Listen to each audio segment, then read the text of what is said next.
ബലാത്സംഗ കേസ് പ്രതി രാഹുൽ മാങ്കൂട്ടത്തിൽ എംഎൽഎക്ക് ഒളിത്താവളം ഒരുക്കുന്നത് ആരാണ്? 9ാം ദിവസവും രാഹുലിനെ പിടികൂടാൻ കഴിയാത്തത് പോലീസിന്റെ വീഴ്ചയാണോ?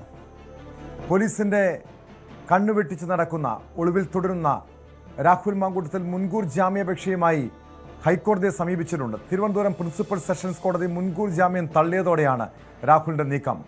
മുൻകൂർ ജാമ്യാപേക്ഷ കോടതി നാളെ പരിഗണിക്കും. അതേസമയം രാഹുലിനെതിരായ രണ്ടാമത്തെ കേസ് AIG പൂങ്കുടിലെ അന്വേഷിക്കും. ബംഗളൂരുവിലുള്ള പരാതിക്കാരിയുടെ മൊഴി ഉടൻ രേഖപ്പെടുത്താനാണ് നീക്കം. വിവരങ്ങളുമായി കൊച്ചിയിൽ നിന്ന് ആജ്ഞ രവീന്ദ്രനും തിരുവനന്തപുരത്ത് നിന്ന് ഡാൻ കുര്യനും അതോടൊപ്പം KV ബൈജുവും ചേരുന്നുണ്ട്. ആദ്യം ആജ്ഞയിലേക്കാണ്. ആജ്ഞ, ഇന്നലെ രാത്രി വരെയും രാഹുൽ മാങ്കൂട്ടത്തിൽ കീഴടങ്ങും, അതായത് തിരുവനന്തപുരം പ്രിൻസിപ്പൽ സെഷൻസ് കോടതി രാഹുലിന്റെ മുൻകൂർ ജാമ്യാപേക്ഷ തള്ളിയതോടെ രാഹുൽ കീഴടങ്ങുമെന്ന രീതിയിലുള്ള അഭ്യൂഹങ്ങൾ പരന്നിരുന്നു. പ്രത്യേകിച്ചും കാസർഗോഡ് കേന്ദ്രീകരിച്ച്, അതിർത്തി ജില്ലകൾ കേന്ദ്രീകരിച്ച് കോടതികൾക്ക് മുന്നിൽ പോലീസിന്റെ വലിയൊരു സന്നാഹം കണ്ടപ്പോൾ അങ്ങനെയാണ് കരുതിയത്. അതായത് രാഹുൽ ഒരു ഘട്ടത്തിൽ ഫോൺ സ്വിച്ച് ഓൺ ചെയ്തു, പോലീസിന് മുൻപാകെ കീഴടങ്ങാൻ പോകുന്നു എന്ന രീതിയിലുള്ള അഭ്യൂഹങ്ങളായിരുന്നു. പക്ഷേ ഇപ്പോഴും രാഹുൽ മാങ്കൂട്ടത്തിൽ ഒളിവിൽ തുടരുകയാണ്. അതിനിടെയാണ് ഹൈക്കോടതിയെ സമീപിച്ചിരിക്കുന്നത്. എന്താണ് പ്രതിയുടെ രാഹുൽ മാങ്കൂട്ടത്തിലിന്റെ നീക്കം? ഈ ഹർജിയിൽ എന്താണ് പറയുന്നത്?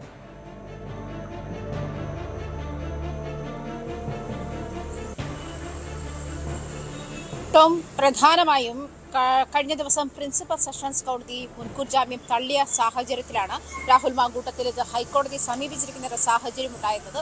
പ്രധാനമായും പ്രിൻസിപ്പൽ സെഷൻസ് കോടതി ജഡ്ജ് മുൻകൂർ ജാമ്യ ഹർജി പരിഗണിക്കുന്ന സാഹചര്യത്തിൽ ഇത് ബലാത്സംഗ കുറ്റം നിലനിൽക്കുന്നു എന്നുള്ള അവസ്ഥ ചൂണ്ടിക്കാട്ടി തന്നെയാണ് മുൻകൂർ ജാമ്യം തള്ളിയത്. അതായത് പ്രഥമ ദൃഷ്ട്യാ കുറ്റകൃത്യങ്ങൾ കണ്ടെത്തിയിട്ടുണ്ട്, കുറ്റകരമായുള്ള സാഹചര്യത്തിലാണ് പ്രതിയുള്ളത്, രാഹുൽ മാങ്കൂട്ടത്തിലുള്ളത് എന്നുള്ള കാര്യം ചൂണ്ടിക്കാട്ടി തന്നെയായിരുന്നു ഈ മുൻകൂർ ജാമ്യം തള്ളുന്ന ഒരു സാഹചര്യത്തിലേക്ക് പോയത്. എന്തായാലും അത് മാത്രമല്ല, യുവതിയെ ഗർഭചിത്രം നടത്താൻ ഭീഷണിപ്പെടുത്തി ഗർഭചിത്രം നടത്താൻ പ്രേരിപ്പിച്ചു എന്നുള്ളൊരു കാര്യവും, വിവാഹ വാഗ്ദാനം നൽകി പീഡിപ്പിച്ചു എന്നുള്ള കാര്യവുമാണ് ഈ രാഹുലിനെതിരെ നിൽക്കുന്ന രണ്ട് പ്രധാനപ്പെട്ട കാര്യങ്ങൾ. അങ്ങനെയാണ്. അത് മാത്രമല്ല, ഈ രാഹുൽ മാങ്കൂട്ടത്തിൽ ജനപ്രതിനിധി ആയതുകൊണ്ടും തന്റെ ഹോൾഡ് ഉപയോഗിച്ചിട്ട് തനിക്കെതിരെയുള്ള തെളിവുകൾ നശിപ്പിക്കാനുള്ള സാധ്യതയും ഉണ്ട് എന്നും കോടതി വിലയിരുത്തുന്ന ഒരവസ്ഥയിലേക്ക് പോയിരുന്നു. അങ്ങനെയാണ് കഴിഞ്ഞ ദിവസം പ്രിൻസിപ്പൽ സെഷൻസ് കോടതി മുൻകൂർ ജാമ്യം തള്ളുന്ന ഒരു സാഹചര്യത്തിലേക്ക് പോയത്. അതേസമയം ടോം സൂചിപ്പിച്ചതുപോലെ ഇന്നലെ വൈകുന്നേരം തന്നെ രാഹുൽ മാങ്കൂട്ടത്തിൽ കസ്റ്റഡിയിലാകുമെന്നുള്ള വാർത്തയുണ്ടായിരുന്നു, അദ്ദേഹം കീഴടങ്ങും എന്നുള്ള വാർത്തയുണ്ടായിരുന്നു, എന്നുള്ള അഭ്യൂഹങ്ങൾ ഉണ്ടായിരുന്നു. കോടതിക്ക് ചുറ്റും പോലീസ് കാവലുണ്ടായിരുന്നു. രാഹുൽ മാങ്കൂട്ടത്തിനെ കസ്റ്റഡിയിലെടുക്കാൻ വേണ്ടിയുള്ള നീക്കമുണ്ടായിരുന്നു പോലീസിന്റെ ഭാഗത്തു നിന്നും. പക്ഷേ അതിലൊക്കെ ഉപരിയായി കഴിഞ്ഞ 9 ദിവസമായി രാഹുൽ മാങ്കൂട്ടത്തിൽ MLA ഒളിവിൽ തുടരുകയാണ്. അതിന് പോലീസ് ഒത്താശ ചെയ്യുന്നു എന്നുള്ള വിമർശനവും ശക്തമാണ്. അങ്ങനെ ഒരു സാഹചര്യത്തിലാണ് നിലവിൽ ഇന്നലെ പ്രിൻസിപ്പൽ സെഷൻസ് കോടതി മുൻകൂർ ജാമ്യം തള്ളിയിരിക്കുന്ന സാഹചര്യത്തിലാണ് നിലവിൽ ഹൈക്കോടതിയെ സമീപിച്ചിരിക്കുന്നത്. ഹൈക്കോടതി നാളെയേക്കാണ് ഈ കേസ് മാറ്റിവെച്ചിരിക്കുന്നത്. പ്രമുഖ ക്രിമിനൽ അഭിഭാഷകൻ അഡ്വക്കേറ്റ് രാജീവാണ് ഈ രാഹുലിന്റെ ഹർജിയുമായി ഹൈക്കോടതിയെ സമീപിച്ചിരിക്കുന്നത്. നാളെ കോടതിയുടെ സാധാരണ നടപടിക്രമങ്ങളിലൊന്നായി ഈ കേസ് പരിഗണിക്കുമെന്നാണ് മനസ്സിലാക്കാൻ കഴിയുന്നത്. അതേസമയം നാളെ പരിഗണിക്കുന്നു. ഈ 24 hours സമയം പോലീസിന്റെ മുൻപിലുമുണ്ട്, രാഹുലിന്റെ മുൻപിലുമുണ്ട്. ഈ ഒരു സാഹചര്യത്തിൽ നോട്ട് ടു അറസ്റ്റ് എന്നൊരു ഇടക്കാല ഉത്തരവ് കൂടി സമ്പാദിക്കാൻ രാഹുൽ നീക്കം നടത്തുന്നുണ്ട്, രാഹുലിന്റെ അഡ്വക്കേറ്റ് നീക്കം നടത്തുന്നുണ്ട് എന്നുള്ള വിവരമാണ് മനസ്സിലാക്കാൻ കഴിയുന്നത്. നോട്ട് ടു അറസ്റ്റിലേക്ക് പോകുന്നത് പ്രത്യേകിച്ചും 24 മണിക്കൂറിനുള്ളിൽ പോലീസ് കസ്റ്റഡിയിൽ എടുക്കുന്ന ഒരു സാഹചര്യം. ഇന്നലെ പ്രിൻസിപ്പൽ സെഷൻസ് കോടതി ജാമ്യം നിഷേധിച്ച സാഹചര്യത്തിൽ പോലീസ് രാഹുലിന്റെ ജീവനക്കാരെ, അതായത് PA-യും അതുപോലെ ഡ്രൈവറെയും ഉൾപ്പെടെ ചോദ്യം ചെയ്യുന്ന സാഹചര്യം. PA ഫസലിനെ ചോദ്യം ചെയ്തിരുന്നു, ഡ്രൈവറെ ചോദ്യം ചെയ്തു. ഇവർ രണ്ടുപേരും തമിഴ്നാട്ടിൽ രാഹുൽ ഒളിവിൽ താമസിച്ചപ്പോൾ തമിഴ്നാട് വരെ ഒപ്പം ഉണ്ടായിരുന്നു എന്നുള്ള വിവരങ്ങൾ പോലീസിന് ലഭ്യമാണ്. അതിന്റെ അടിസ്ഥാനത്തിലായിരുന്നു ജീവനക്കാരെ ചോദ്യം ചെയ്യുന്ന സാഹചര്യം ഉണ്ടായിരുന്നത്. അത്തരത്തിൽ രാഹുൽ മാങ്കൂട്ടത്തിനെ ലൊക്കേറ്റ് ചെയ്യാനും ഇടയ്ക്ക് ഫോൺ ഓണായപ്പോൾ ആ ഒരു തരത്തിലേക്ക് മൊബൈൽ ടവർ കേന്ദ്രീകരിച്ചുള്ള അന്വേഷണമൊക്കെ ഊർജിതമാക്കി കഴിഞ്ഞ ദിവസം പോലീസ് നടത്തിയിരുന്നു. അങ്ങനെ ഒരു സാഹചര്യത്തിൽ കസ്റ്റഡിയിലേക്ക് എടുക്കുക അല്ലെങ്കിൽ രാഹുൽ മാങ്കൂട്ടത്തിൽ കീഴടക്കുമെന്നുള്ള ഒരു അഭ്യൂഹം കൂടി ഉണ്ടായിരുന്ന സാഹചര്യത്തിലാണ് നിലവിൽ ഹൈക്കോടതിയെ സമീപിച്ചിരിക്കുന്നത്. എന്തായാലും മുൻകൂർ ജാമ്യ ഹർജി നാളെ പരിഗണിക്കും. അതേസമയം ഈ നോട്ട് ടു അറസ്റ്റും കൂടി, അങ്ങനെ ഒരു ഇടക്കാല ഉത്തരവ് കൂടി സമ്പാദിക്കാനുള്ള നീക്കം കൂടിയുണ്ട് എന്നാണ് മനസ്സിലാക്കാൻ കഴിയുന്നത്. അതേസമയം പോലീസിന് വലിയ സമ്മർദ്ദമാണ്. ഇന്ന് മുഖ്യമന്ത്രി രാഹുൽ മാങ്കൂട്ടത്തിന്റെ ഭാഗത്തുനിന്നുണ്ടാകുന്നുണ്ട്. പക്ഷേ ഈ രാഹുൽ മാങ്കൂട്ടത്തിൽ ഇന്നലെ തിരുവനന്തപുരം പ്രിൻസിപ്പൽ സെഷൻസ് കോടതി ജാമ്യം നിഷേധിച്ചതോടെ, മുൻകൂർ ജാമ്യാപേക്ഷ തള്ളിയതോടെ നിയമവിദഗ്ധർ പല രീതിയിലുള്ള ഈ കോടതിയുടെ ഉത്തരവുമായി ബന്ധപ്പെട്ട് പല ചോദ്യങ്ങളും ഉയരുന്നുണ്ട്. കാരണം സമാനമായ പല കേസുകളും ചൂണ്ടിക്കാണിച്ചുകൊണ്ടാണ് ചില നിയമവിദഗ്ധർ ഇതുമായി ബന്ധപ്പെട്ടുള്ള അഭിപ്രായ പ്രകടനങ്ങൾ പങ്കുവയ്ക്കുന്നത്.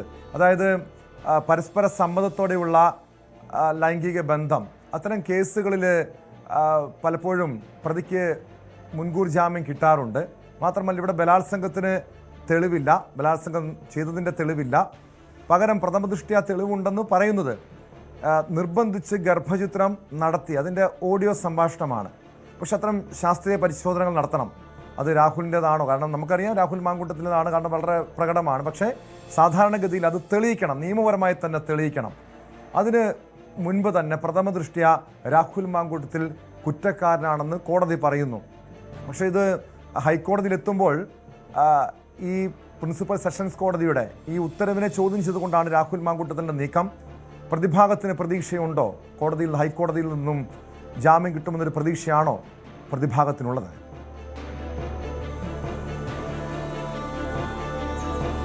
പ്രധാനമായിട്ടും പ്രിൻസിപ്പൽ സെഷൻസ് കോടതി ഈ ജാമ്യം നൽകാനാകില്ല എന്നുള്ള കോടതിയുടെ വിവേചനാധികാരം ഉപയോഗപ്പെടുത്തിയാണ് ജാമ്യം നിഷേധിച്ചതെന്നുള്ള പ്രധാനപ്പെട്ട വാദമാണ് അഡ്വക്കേറ്റ് രാജീവ് ഹൈക്കോടതിയിൽ ഉന്നയിക്കുന്നത്. അങ്ങനെയാണ്. പ്രമുഖ ക്രിമിനൽ അഭിഭാഷകനാണ് അദ്ദേഹം കോടതിയിൽ ഉന്നയിക്കുന്നത് അങ്ങനെയാണ്. പ്രധാനമായും ഈ കോടതിയുടെ വിവേചനാധികാരം ഉപയോഗിച്ച് തന്നെയാണ് ജാമ്യം നിഷേധിച്ചിരിക്കുന്നത്. കോടതി വേണ്ട വിധത്തിൽ ഇതുമായി ബന്ധപ്പെട്ടുള്ള ഹർജി പരിഗണിച്ചിട്ടില്ല. അതല്ലെങ്കിൽ ഇതിലെ എന്തൊക്കെയാണ് അതിന്റെ പ്രയോറിറ്റികൾ, ജാമ്യം നൽകാനുള്ള പ്രയോറിറ്റികൾ എന്തൊക്കെയാണ് എന്നുള്ള കാര്യം കൺസിഡർ ചെയ്തിട്ടില്ല എന്നുള്ള പ്രമുഖ വാദവും ഈ ഇതുമായി ബന്ധപ്പെട്ട് മുന്നോട്ട് വെക്കുന്നുണ്ട്.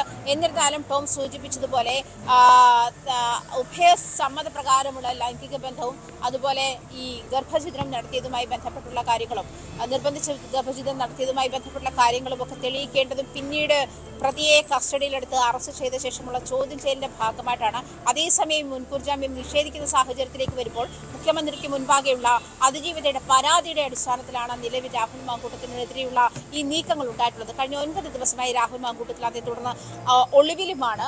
മുൻകൂർ ജാമ്യം ലഭിച്ച ശേഷം, അതായത് ജാമ്യമില്ലാത്ത വകുപ്പുകൾ പ്രകാരമാണ് അല്ലെങ്കിൽ അത്തരം പരാതികൾ പ്രകാരമാണ് അതിജീവിതയുടെ പരാതി മുഖ്യമന്ത്രിയുടെ മുൻപാകെ എത്തിയിരിക്കുന്നത്. ആ പരാതി അടിസ്ഥാനത്തിൽ രാഹുൽ മാങ്കൂട്ടത്തിൽ തന്നെ ബലാത്സംഗം ചെയ്തു എന്ന് തന്നെയാണ് അതിജീവിതയുടെ പരാതി. ആ പരാതിയുടെ അടിസ്ഥാനത്തിലാണ് ഈ കേസ് അന്വേഷിക്കുന്നത്. അതേസമയം ടോം സൂചിപ്പിച്ചതുപോലെ രാഹുൽ മാങ്കൂട്ടത്തിന്റെ ഓഡിയോ രാഹുൽ മാങ്കൂട്ടത്തിന്റെ ആണെന്ന് നമുക്ക് ഒറ്റതിൽ കേൾക്കുമ്പോൾ തിരിച്ചറിയുന്നുണ്ടെങ്കിലും അത് വ്യക്തത വരുത്തേണ്ട സാഹചര്യമുണ്ട്. പ്രത്യേകിച്ചും പ്രതി കേസിലെ അത് പ്രതികളുടെയും പ്രതിഭാഗത്തിന്റെയും ഉത്തരവാദിത്തമാണ്. തങ്ങളല്ല ഇതിലെ കേസിലെ പ്രതി, അതല്ലെങ്കിൽ രാഹുൽ മാങ്കൂട്ടത്തിലല്ല, അല്ലെങ്കിൽ താൻ ഇത്തരം കാര്യങ്ങൾ ഇമ്പോസ് ചെയ്തിട്ടില്ല എന്നുള്ള കാര്യങ്ങൾ വരുത്തേണ്ടത് പ്രതിഭാഗത്തിന്റെ ഉത്തരവാദിത്തമാണ്. അത് വരും ദിവസങ്ങളിൽ ഉള്ള നടപടിക്രമങ്ങൾ ഉണ്ടാകുമെന്നാണ് പ്രതീക്ഷിച്ചത്. പക്ഷേ ഈ മുഖ്യമന്ത്രിക്ക് മുൻപാകെയുള്ള പരാതി എന്ന് പറയുന്നത് അതിജീവിതയെ ബലാത്സംഗം ചെയ്തെന്നും അതിലൂടെ ഗർഭഛിദ്രം നടത്താൻ, അതിലൂടെ ഉണ്ടായ കുഞ്ഞിനെ ഗർഭഛിദ്രം നടത്താൻ നിർബന്ധിച്ചു എന്നും, പ്രത്യേകിച്ചും അനാരോഗ്യകരമായ ഗർഭഛിദ്ര മാർഗങ്ങൾ ഉപയോഗപ്പെടുത്തി പെൺകുട്ടിയുടെ ആരോഗ്യം പോലും കണക്കിലെടുക്കാതെ എന്നുള്ളതുമാണ് പ്രധാനപ്പെട്ട പരാതി. ആ പരാതിയുടെ അടിസ്ഥാനത്തിലാണ് നിലവിൽ, അതായത് മുഖ്യമന്ത്രിക്ക് അതിജീവിതം നൽകിയ പരാതിയുടെ ഉള്ളടക്കം അങ്ങനെയാണ്. ആ ഉള്ളടക്കത്തിന്റെ പരാതിയുടെ അടിസ്ഥാനത്തിലാണ് നിലവിൽ ഈ കേസിന്റെ ബാക്കിയുള്ള നടപടിക്രമങ്ങൾ നടക്കുന്നത് അങ്ങനെയാണ്. അതുകൊണ്ട് തന്നെ മുൻകൂർ ജാമ്യം എന്ന് പറയുന്ന സാഹചര്യത്തിലും ജാമ്യമില്ലാത്തൊരു സാഹചര്യത്തിലെ കേസുകളാണ് ഇതുമായി ബന്ധപ്പെട്ട് രജിസ്റ്റർ ചെയ്തിരിക്കുന്നത്. BNS 64 ഉൾപ്പെടെയുള്ള വകുപ്പുകൾ ഈ കേസുമായി ബന്ധപ്പെട്ട് രജിസ്റ്റർ ചെയ്തിട്ടുമുണ്ട്. അത്തരം സാഹചര്യത്തിൽ ടോം സൂചിപ്പിച്ചതുപോലെ ഈ കോടതി ഇതുമായി ബന്ധപ്പെട്ട ഈ പരാതിയുടെ അടിസ്ഥാനത്തിലായിരിക്കണം ഒരുപക്ഷെ മുൻകൂർ ജാമ്യം തള്ളുന്ന ഒരു സാഹചര്യത്തിലേക്ക്, തിരുവനന്തപുരം പ്രിൻസിപ്പൽ സെഷൻസ് കോടതി ഇത് തള്ളുന്ന ഒരു സാഹചര്യത്തിലേക്ക് പോയത് അങ്ങനെ ആയിരിക്കണം. ആ പരാതിയുടെ കണ്ടന്റ് എന്താണ്, ആ പരാതിയിൽ എന്തൊക്കെയാണ് പരാമർശിച്ചിരിക്കുന്നത്, അതിന്റെ അടിസ്ഥാനത്തിലാണ് നിലവിൽ ഈ കേസിന്റെ നീക്കുപോക്കുകളുള്ളത്, ആ നടപടിക്രമങ്ങളുള്ളത്. അതുകൊണ്ട് തന്നെ ആയിരിക്കണം മുൻകൂർ ജാമ്യം നിഷേധിക്കുന്ന സാഹചര്യം ഉണ്ടായത്. അതേസമയം രാഹുലിന്റെ ഹർജിയിൽ വേണ്ട വിധത്തിൽ രാഹുൽ ഉന്നയിച്ചിരിക്കുന്ന ഭാഗം വേണ്ട വിധത്തിൽ പ്രിൻസിപ്പൽ സെഷൻസ് കോടതി പരിഗണിച്ചില്ല എന്നുള്ള പ്രധാനപ്പെട്ട വാദമാണ് ഹൈക്കോടതിയിൽ അഡ്വക്കേറ്റ് രാജീവ് ഉന്നയിക്കുന്നതെന്നാണ് മനസ്സിലാക്കാൻ കഴിയുന്നത്. രാഹുലിന്റെ വാദം കേട്ടില്ലെന്ന് മാത്രമല്ല, ഈ ടോം സൂചിപ്പിച്ചത് ഉഭയ സമ്മതപ്രകാരമുള്ള ലൈംഗിക ബന്ധമാണ് നടന്നത്, അല്ലാതെ ബലാത്സംഗ പീഡനമല്ല, അതല്ലെങ്കിൽ വിവാഹ വാഗ്ദാനം നൽകി പീഡിപ്പിച്ചിട്ടുണ്ടായിരുന്നില്ല.